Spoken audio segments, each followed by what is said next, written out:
Bonsoir à tous et bienvenue à cette session d'information. Madame, Messieurs, voici les titres de l'actualité de ce lundi 24 octobre. Kinshasa sous les eaux, la pluie ne fait pas forcément bon ménage avec la capitale congolaise. Après des averses, c'est l'amertume et des dégâts matériels importants dans plusieurs quartiers de la ville. À la une également, RDC, Tanzanie main dans la main pour des projets de développement. Les deux pays ont signé des accords dans le secteur du transport et des télécommunications. Bonsoir à tous, je le disais en titre, des inondations à Kinshasa, la capitale est défigurée. La forte pluie qui s'y est abattue a causé des dégâts matériels importants. Peu de quartiers sont épargnés par ces dégâts. La pluie a fait des sinistres et des sinistrés aux quatre coins de la mégapole. Gisèle Malamba et Edouard Funda. Dame la pluie refait surface dans la capitale Kinshasa et avec dans sa gibecière un lot de problèmes décriés depuis plusieurs années. Les cris de détresse des Kinois se font entendre de partout.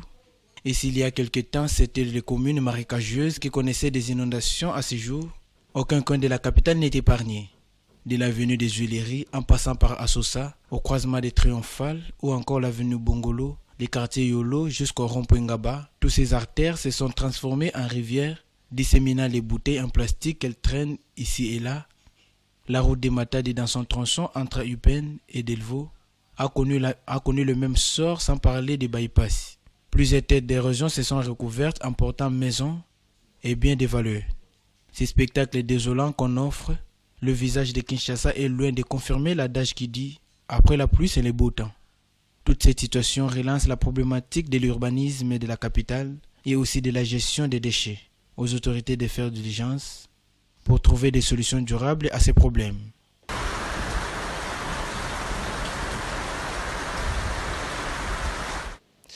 La RDC va réunir les chefs d'État de la communauté économique des États d'Afrique centrale ce mardi 25 octobre dans un sommet exclusivement consacré à la transition du Tchad dans le cadre du Conseil de paix et de sécurité de l'Afrique centrale. Ce sommet extraordinaire connaîtra la participation de représentants de 11 pays membres de la communauté. Suivez. C'est un sommet qui devrait aboutir à la désignation d'un médiateur de la communauté économique des États d'Afrique centrale en vue d'accompagner le processus politique au Tchad qui est en pleine turbulence politique après la manifestation du 20 octobre qui s'est soldée par un bain de sang faisant plus de 50 morts y compris des journalistes, 300 blessés et 500 arrestations. La grande pomme de discorde actuellement au Tchad est la prolongation de la transition de 24 mois de plus, outre les 18 mois initialement prévus et qui arrivaient à échéance le 20 octobre dernier. Selon les conclusions du dialogue national inclusif et souverain du Tchad, les dirigeants de la transition, le général Mahamat Idriss Déby y compris, pourront être candidats aux prochaines élections qui devraient se tenir en 2024. Ces conclusions, le Parti socialiste sans frontières, le Parti Les Transformateurs et la coalition Wakitstama ne l'ont pas accepté. Ils ont appelé à une marche pacifique le 20 octobre pour s'opposer aux conclusions de la transition et au maintien du général Mahamat Idriss Déby à la tête du pays. Le général en poste depuis avril 2021 devrait prendre part au pourparlers de Kinshasa. Selon la cellule de communication du président Tshisekedi, le président de la République centrafricaine Faustin Archange Touadéra et le président du Congo-Brazza Denis Sassou Nguesso seront aussi à Kinshasa pour le sommet qui va réunir les représentants de 11 pays de la communauté économique d'Afrique centrale. Je le disais encore en titre, la RDC et la Tanzanie renforcent leur coopération. Les deux pays viennent de sceller un nouveau partenariat. Ils ont signé 2 protocoles d'entente dans le domaine du transport et des télécommunications. La cérémonie de signature a eu lieu dimanche à Dar es Salaam où le président Félix Tshisekedi a séjourné depuis vendredi dernier. Jojo Mulamba. C'est sous la houlette du président Tshisekedi et de la présidente Samia Suluhu que ces 2 protocoles d'entente ont été signés entre la République démocratique du Congo et la République unie de Tanzanie.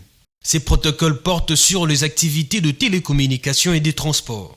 La signature de ces documents est intervenue après un tête-à-tête entre les 2 chefs d'État, une rencontre bilatérale élargie et une conférence de presse. Dans son compte rendu sur leur tête-à-tête, le président Félix Tshisekedi a indiqué que leurs échanges avaient porté sur plusieurs sujets, notamment la coopération bilatérale, la sécurité alimentaire et la position de l'Afrique sur le changement climatique. La sécurité est très très importante pour nous, actuellement en République démocratique du Congo, nous qui faisons face à une agression, malheureusement soutenue par un des pays voisins, un pays frère. C'est d'autant plus pénible pour moi que j'ai mis beaucoup d'énergie depuis que je suis président de la République démocratique du Congo à développer des relations fraternelles avec tous nos voisins. Nous en avons 9. Malheureusement, l'un de nos voisins ne l'entend pas de cette oreille et il préfère, lui, la déstabilisation et l'insécurité. Je ne sais pas pourquoi. Nous devons réussir ce défi à augmenter le commerce entre les pays africains. C'est comme ça que l'Afrique va aussi réussir à exister par elle-même. Vu le nombre d'Africains qu'il y a sur cette terre, je crois qu'il sera très rapidement possible de faire de l'Afrique un continent qui compte et qui pèse aussi dans le contexte international. Les conséquences néfastes de la guerre entre la Russie et l'Ukraine en Afrique ont été également au menu de cette rencontre. Sur le plan international, nous avons évidemment parlé de la guerre russo-ukrainienne et des conséquences qu'elle entraîne en Afrique, à la fois sur le plan alimentaire, mais également sur le plan énergétique, et la nécessité que nous avons de discuter entre nous, Africains, pour voir quelles sont les possibilités que nous avons afin de faire face à cela. Pour sa part, la présidente de Tanzanie a indiqué avoir abordé avec son homologue congolais des sujets ayant trait aux échanges commerciaux entre les deux pays, la sécurité alimentaire, la mise en œuvre par les experts respectifs des résolutions convenues entre les deux pays au mois d'août dernier et dont la mise en œuvre deviendra effective dans le domaine des infrastructures et de la réalisation du grand projet de construction du chemin de fer reliant la Tanzanie, le Burundi et la RDC. Peu avant, Samia Suluhu Hassan a relevé que son pays reste prêt à coopérer avec la RDC pour son développement et sa stabilité. C'est ce lundi 24 octobre que le Premier ministre Sama Lukonde a donné le go de la 8e édition du Forum économique Makutano. Les assises prévoient plusieurs panels de discussion autour des questions telles que les énergies, les hydrocarbures, l'autosuffisance alimentaire ou encore les infrastructures. Ces travaux devraient se clôturer dans 3 jours dans la ville de Mbujimayi dans le Kasaï oriental. Enoch Issei. Placé sous les thèmes Infiniment territoire, 145 raisons de parier sur la RDC, la 8e édition du Forum économique du réseau d'affaires Makutano tient cette fois-ci à booster l'émergence des champions africains. Le Premier ministre Jean-Michel Sama Lukonde ainsi que le membre du gouvernement de la République, aux côtés de plus de 500 opérateurs économiques venus de plus de 39 pays du monde, ont répondu présents à cette grande messe économique annuelle. Dans son mot d'ouverture, Nicole Soulou, fondatrice du réseau d'affaires panafricain Makutano, a appelé les opérateurs économiques du secteur privé africain à oser investir dans les territoires congolais malgré leurs problèmes et leurs peurs. Au menu de ce MAC 8, plusieurs panels seront abordés, notamment la question liée au programme de développement des 145 territoires, les énergies, les hydrocarbures, l'autosuffisance alimentaire et les infrastructures. La première composante, c'est celle juste d'apporter des infrastructures socio-économiques de base. Et c'est ça qui rencontre finalement cette deuxième composante. Ça veut dire permettre le développement économique et des chaînes de valeur au niveau de ces territoires. Troisième composante, on parle des renforcements de capacité. Et pour finir, un système de suivi, évaluation efficace de ce programme, non seulement au niveau du gouvernement, à la plus haute instance, le président de la République, le gouvernement et même les entités locales, et finalement la population à travers un outil informatique qui va leur permettre d'avoir suffisamment d'informations sur le programme. Le Makutano 8, qui se tient ces jours à Kinshasa, va se clôturer le 27 octobre prochain en Mbujimayi au Kasaï oriental, avec comme invité exceptionnel le président de la République Félix Antoine Tshisekedi Tshilombo.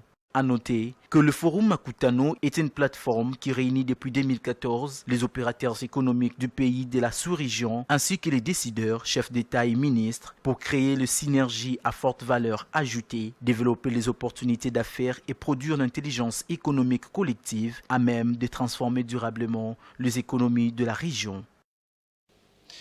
Toujours dans le secteur de l'économie, la situation économique globale pour 2023 fait planer des incertitudes, mais la RDC se montre toujours résiliente avec une croissance de plus de 5,5% en 2022. C'est ce qu'a déclaré Vera Martin, la conseillère au département Afrique et chef de mission du FMI pour la RDC, à l'issue d'une rencontre ce lundi avec le Premier ministre Sama Lukonde à la primature. Fiston Oleko nous en dit plus.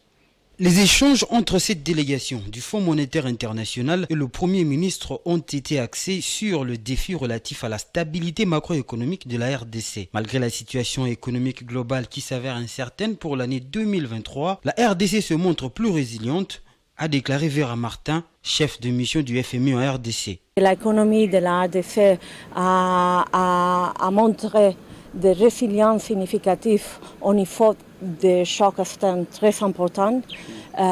Au niveau des croissants, on prévoit un niveau de croissance plus haut dans ce moment, au-dessus de 100,5% cette année. Pour l'année prochaine, il y a plus d'incertitude au niveau de la situation globale, mais nous pensons que l'économie de la RDC, avec des réformes pour l'amélioration du climat des affaires, des réformes de la gestion des finances publiques, nous pensons qu'il peut montrer aussi de résilience au niveau de la croissance. Les ministres du budget et des finances ainsi que le gouverneur de la Banque centrale du Congo ont également pris part à cette séance de travail.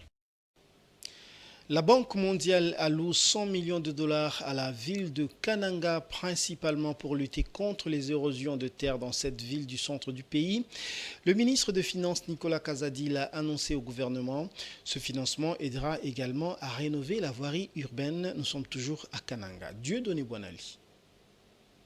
Aux assemblées annuelles de la Banque mondiale et du Fonds monétaire international, tenues du 10 au 16 octobre dernier à Washington, capitale fédérale des États-Unis d'Amérique, le ministre des Finances, Nicolas Kazadi, a fait la restitution au Conseil des ministres. Au plan bilatéral, les services du Fonds monétaire international ont félicité le gouvernement de la République pour la résilience de l'économie congolaise ainsi que les performances réalisées, particulièrement dans les domaines de la mobilisation des recettes domestiques et de l'accumulation des réserves internationales.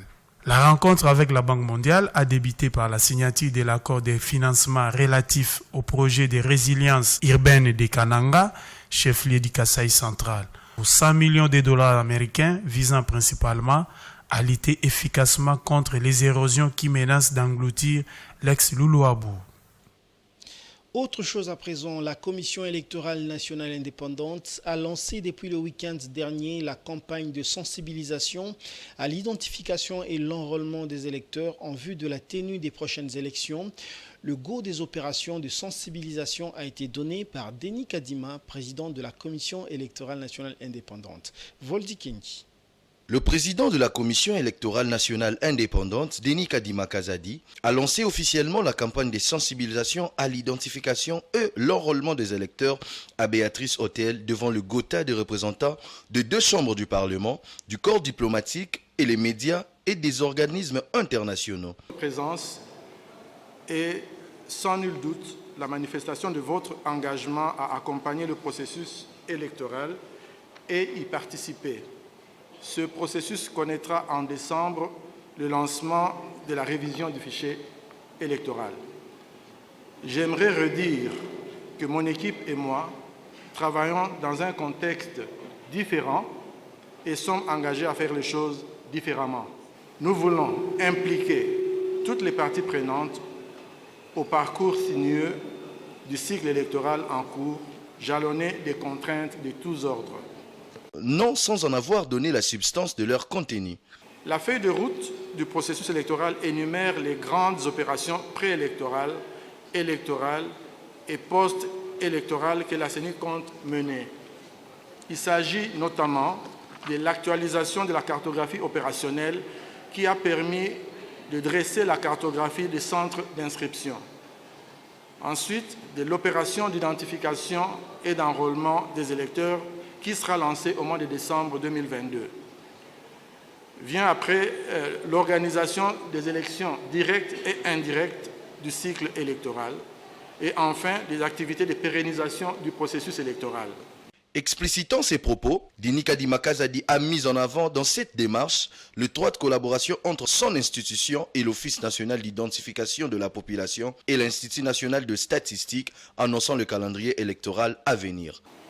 La mise en œuvre de ces deux outils, qui seront bientôt complétés par le calendrier électoral le mois prochain, constitue un véritable challenge pour l'équipe dirigeante de la CENI qui n'entend ménager aucun effort pour le relever. Et pour lier l'acte à la parole, une caravane à grand renfort de messages conçus à cet effet s'est ébranlée aussitôt à l'issue de la cérémonie en vue d'une large vulgarisation. Cette cérémonie était entrecoupée d'une scénette des artistes et comédiens poussant eux aussi à la roue de la sensibilisation pour une meilleure adhésion de la population à cette opération. Faisons un tour en Nord Kivu pour dire qu'au moins 23 000 personnes ont fui les violents combats qui opposent les rebelles du M23 aux forces loyalistes de la RDC dans le territoire de Rutshuru. Le bureau de la coordination des affaires humanitaires qui donne cette information affirme que ces déplacés manquent de tout. Patience Lokeke et Enoch Issei.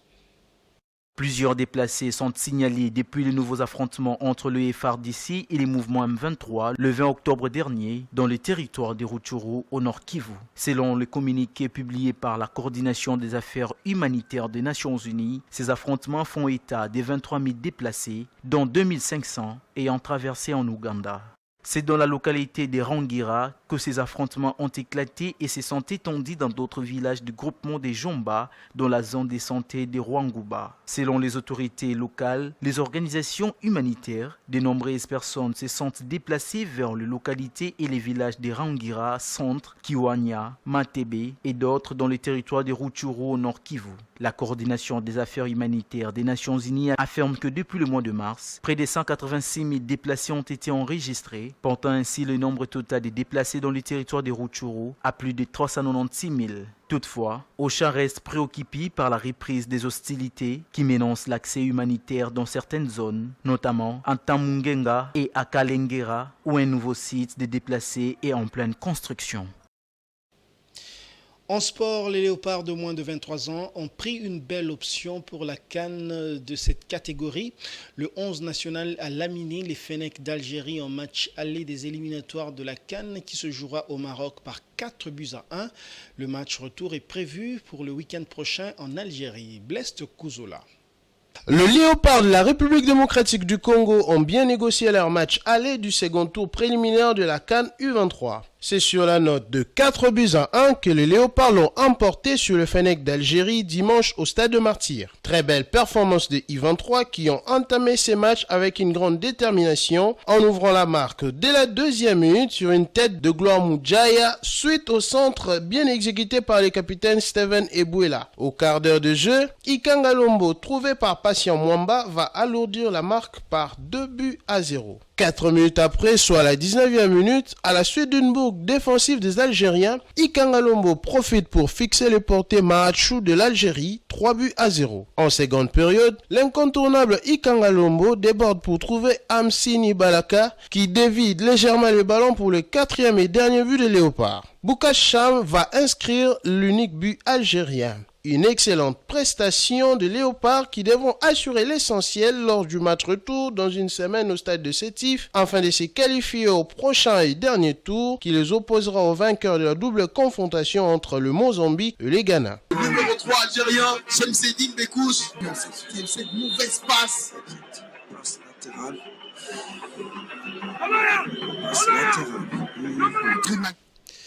Nous nous excusons pour la qualité de ces images. Mesdames et messieurs, place à présent à la page internationale.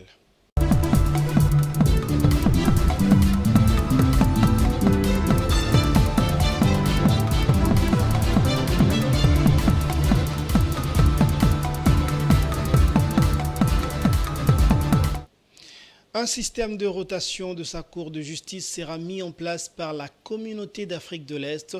L'Ouganda est le deuxième pays à accueillir des audiences de la Cour de justice communautaire du 15 novembre au 15 décembre prochain. L'objectif de la rotation des sessions est de rapprocher ces services à la population, et d'accroître sa visibilité au niveau sous-régional. Édouard Funda. La communauté d'Afrique de l'Est va une nouvelle fois implémenter le système de rotation de sa Cour de justice, une forme adoptée par des pays membres en 2021. Alors que l'institution judiciaire reste basée à Arusha en Tanzanie, 15 novembre au 15 décembre 2022, elle va siéger en Ouganda selon les indications de la vice-première ministre Rebecca Kadaga. L'Ouganda est ainsi le deuxième pays à accueillir les auditions de la Cour de justice du bloc communautaire après le Burundi en 2021. L'objectif de la rotation des sessions de novembre de la Cour est de rapprocher ses services du peuple et d'accroître sa visibilité en conformité avec le traité de la communauté d'Afrique de l'Est. En Ouganda, l'organe judiciaire est-africain va trancher sur 20 plaintes. L'une d'elles concerne la levée de la limitation de l'âge présidentiel qui a permis au président Yoweri Museveni de briguer un 6e mandat en 2021. L'Ouganda abrite du 26 au 28 octobre 2022 la 2e conférence judiciaire annuelle de la Cour de justice de l'Afrique de l'Est. L'événement qui se tient sous le thème « Transformer l'accès à la justice dans la communauté de l'Afrique de l'Est » devrait contribuer à renforcer le mandat de l'organe judiciaire est-africain dans le règlement des différends et le développement d'une jurisprudence clé sur les questions d'intégration régionale. Dans un contexte économique difficile, le Fonds monétaire international a publié la semaine dernière ses prévisions de croissance pour 2023 dans le World Economic Outlook. En s'appuyant sur ce document, voici le classement de 10 pays qui devraient être les plus riches de la planète l'an prochain. Jojo Moulamba. Malgré de perspectives de croissance orientées à la baisse à travers le monde, certains pays vont parvenir à tirer leur épingle du jeu en 2023. Dans un document intitulé World Economic Outlook, publié par le Fonds monétaire international, a donné ses prévisions de croissance à l'échelle planétaire en estimant le produit intérieur brut de chaque nation pour l'an prochain. En entrant dans les détails, un classement de 10 pays les plus riches l'an prochain a pu être établi avec les estimations du PIB 2023 et l'évolution entre 2022 et l'an prochain. Le premier dans la liste, c'est les États-Unis avec un PIB estimé à 26 628 milliards d'euros en 2023, soit une hausse de 1% par rapport à cette année. La Chine vient en deuxième position avec un PIB estimé à 22 009 milliards d'euros en 2003, soit une augmentation de 4,4% par rapport à 2022. Et le Japon vient en troisième position avec un PIB estimé à 4 439 milliards d'euros en 2023, soit une hausse de 1,6% par rapport à 2022. L'Allemagne est le cinquième pays avec un PIB estimé à 4 190 milliards d'euros en 2023, soit une baisse de 3,3% par rapport à cette année. L'Inde sera le sixième pays avec un PIB estimé à 3 885 milliards d'euros en 2023, soit une augmentation de 6,1% par rapport à 2022. Le Royaume-Uni, c'est le septième pays avec un PIB estimé à 3 538 milliards d'euros en 2023, soit une hausse de 0,3% sur un an. La France est le huitième pays avec un PIB estimé à 2 854 milliards d'euros en 2023, soit une augmentation de 0,7% par rapport à 2022. Le Canada est le 9e avec un PIB estimé à 2 365 milliards d'euros en 2023, soit une hausse de 1,5% d'une année à l'autre. La Russie 10e avec un PIB estimé à 2 171 milliards d'euros en 2023, soit une augmentation de 1% par rapport à 2022. Pour parvenir à ces résultats, le Fonds monétaire international a pris en compte de nombreux facteurs comme la hausse mondiale de l'inflation, les difficultés d'approvisionnement sur la planète, les perturbations de l'offre ou encore la guerre en Ukraine. En s'appuyant sur ces facteurs, l'organisation a dressé un constat global alarmant. La croissance mondiale devrait chuter de 6% en 2021 à 3,2% en 2022 et 2,7% en 2023. C'est la fin de cette édition, mais avant de la boucler complètement, le rappel des titres. Kinshasa sous les eaux, la pluie ne fait pas forcément bon ménage avec la capitale congolaise.